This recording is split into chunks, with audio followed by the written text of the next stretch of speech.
Una vez que Jesús caminaba por la ribera del mar de Galilea, vio a dos hermanos, Simón, llamado después Pedro, y Andrés, los cuales estaban echando las redes al mar, porque eran pescadores.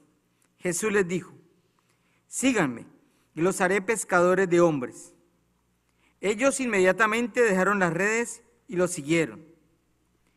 Pasando más adelante, vio a otros dos hermanos, Santiago y Juan, hijos de Zebedeo, que estaban con su padre en la barca, remendando las redes, y los llamó también. Ellos, dejando enseguida la barca y a su padre, los siguieron.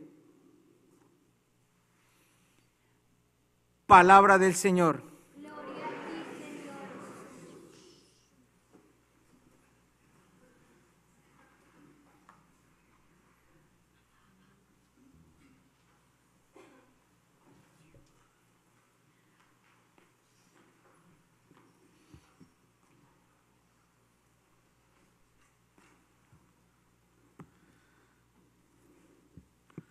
Y la iglesia nos coloca de frente a esta hermosa fiesta del apóstol San Andrés.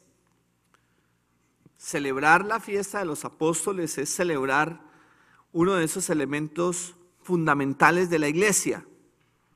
Nosotros decimos que somos una iglesia santa, católica y apostólica, ¿no?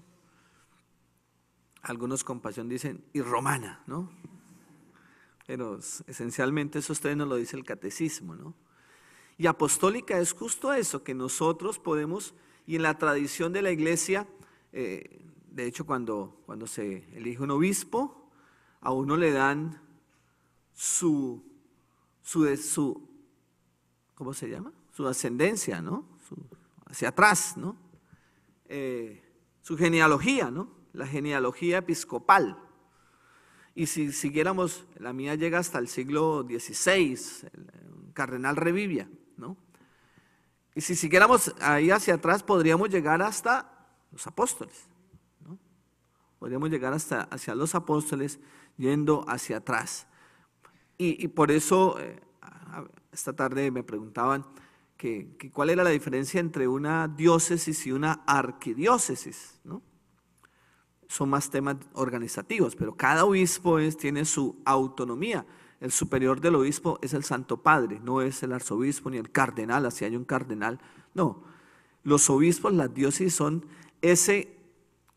la iglesia en toda su dimensión, ¿no? Y ahí se vive junto al obispo la apostolicidad, ¿no? El apóstol. Entonces cuando celebramos esta fiesta, estamos celebrando una fiesta profundamente eclesial, ¿no? Que nos da uno de esos elementos que identifican nuestra iglesia, ¿no? Que nos hacen ser la iglesia del Señor. Y hoy nos encontramos con el apóstol San Andrés, y San Andrés es el patrón de la catedral de Tumaco, de mi diócesis, ¿no? Y Tumaco se llama San Andrés de Tumaco, ¿no? Así se llama. Hoy están en fiestas allá, me mandaron las fotos ya de las barcas con luces y tamboras y todo lo demás, ¿no? Desde anoche están en fiesta, ¿no? Y nos presenta esta imagen primero con la carta a los romanos, ¿no? La carta a los romanos, y creo que aquí hay un elemento muy importante. Le comentaba yo ahora al padre Joaquín que hay una lectura mucho más bonita que esta, pero como la iglesia es más sabia que yo, pues yo asumo que esa es la lectura más, ¿no? En la segunda lectura, en el Evangelio de Juan, ¿no? Que es cuando Jesús llama primero a Andrés. Andrés es el hermano de Pedro. Lo llama primero, ¿no? En el Evangelio de Juan primero él llama a Andrés y a Juan, y ellos salen después y llaman a Pedro y a Felipe, ¿sí? En el Evangelio de Juan, en la tradición del Evangelio de Juan. En cambio, en ese Evangelio Mateo, pues no iba a colocar, seguramente Mateo es mucho más partner, mucho más amigo de Pedro, y no le iba a colocar de segundo, porque si era el primero, ¿no? Entonces aquí hay un juego hay una relación aquí de tradiciones, no es que el evangelio esté equivocado, no, hay unas tradiciones que se distancian por muchas razones históricas, de tiempo, de qué quería decir Mateo, a quién quería hablar Mateo y a quién quería hablar Juan. Entonces, de hecho son 30 años más o menos de diferencia, ¿no? Entonces, en el evangelio de hoy presenta primero a Juan, y pensaba yo un poco esta mañana, bueno, ¿por qué será esa diferencia? Y yo decía, vea qué bonito, en el evangelio de Juan, en el evangelio de Mateo, el llamamiento se hace en la vida corriente, en la vida cotidiana, ellos están trabajando. Un poco recordando esa reflexión del primer día de Marta y María, ¿no? ¿Sí? Mientras que el evangelio de Juan, el llamamiento, yo anoche creo que se los anunciaba también, el llamamiento es una experiencia muy íntima. Dice que Andrés se va con Juan y se quedan con el Señor. Se quedaron con Jesús, dice, y relata Juan que eran como las 4 de la tarde. Las mujeres saben esto mejor que nosotros los varones. ¿Cuáles son las cosas en la vida que se saben hasta la hora? Las mujeres lo saben. Se acuerdan y se la recuerdan a uno, ¿no? ¿Cuándo eso? Cuando nacen los hijos, ¿no? La mayoría de mamás recuerdan hasta el día, la hora y todo. ¿Qué quiere decir eso? Que esa experiencia fue todo un acontecimiento, fue algo profundo, ¿cierto? Entonces yo decía, mire, cada uno quiere dar un mensaje. ¿Qué es lo importante aquí del evangelio o de los evangelios? Que los llamó, el Señor los llamó. Mientras que Mateo presenta el llamamiento como un hecho quizá en el diario vivir, Jesús utiliza distintos caminos.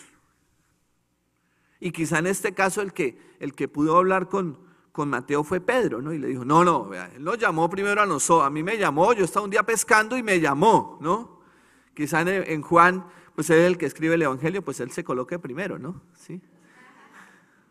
Cada uno cuenta su historia, pero ¿qué es lo importante? Si lo llamó primero, de segundo, en la barca, lo llamó mientras ibas con Juan el Bautista, no, lo importante es que los llamó, y los llamó el Señor, y los llamó con una misión muy especial, que en cada uno, podríamos, si tomamos esta lectura de Mateo, dice, y los voy a hacer pescadores de hombres.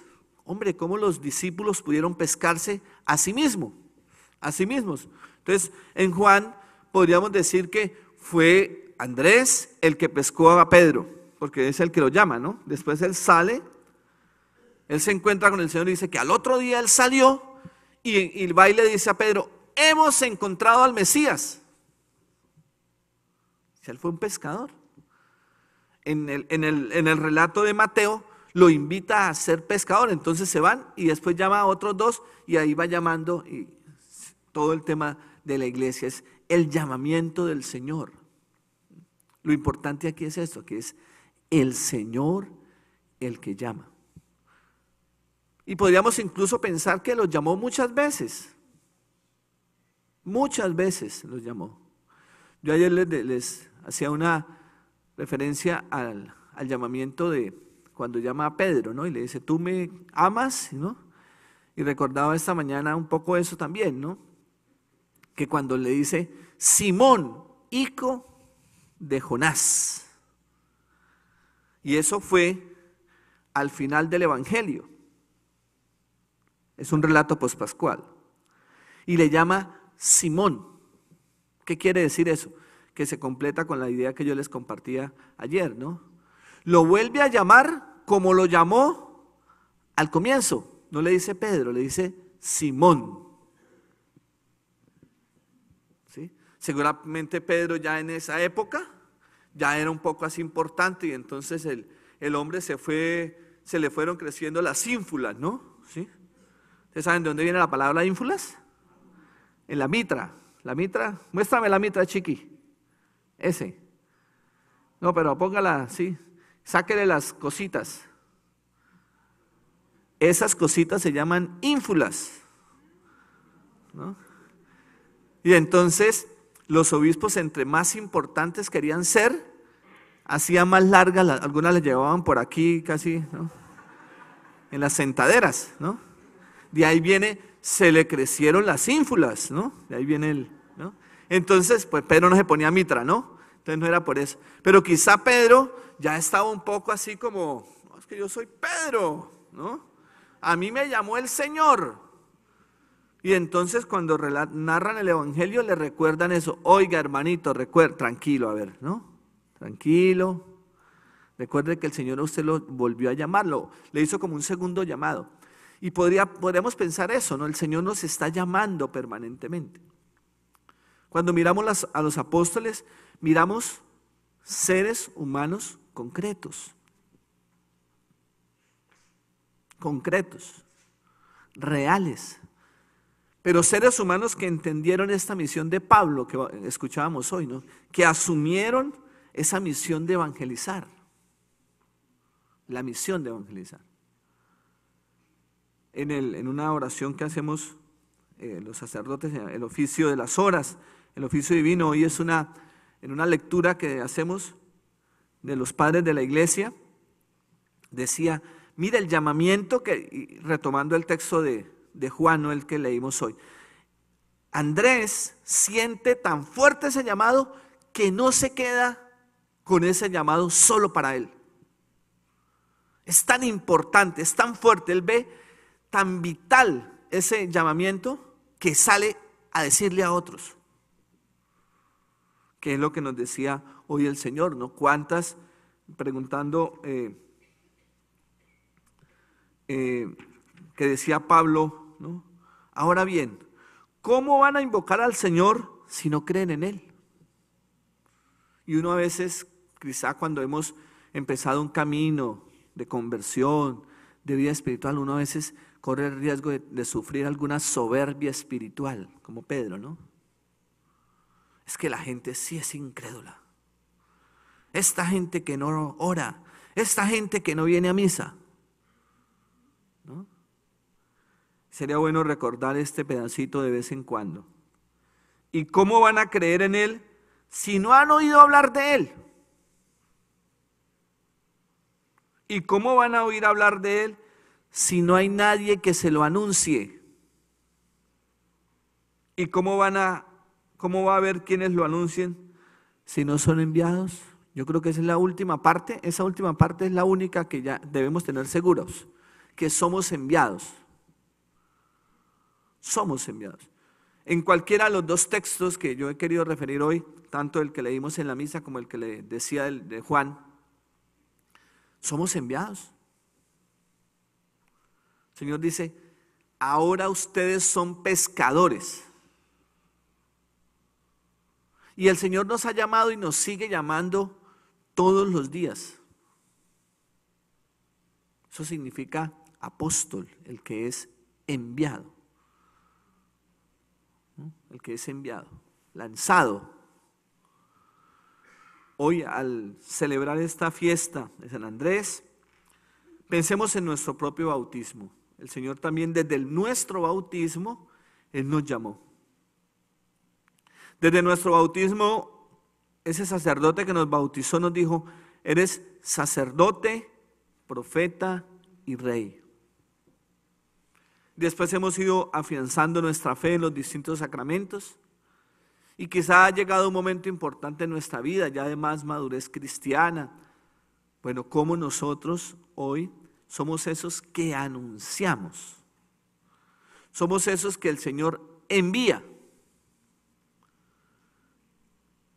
Los cantos son importantes, pero también coloquémosle atención, ¿no?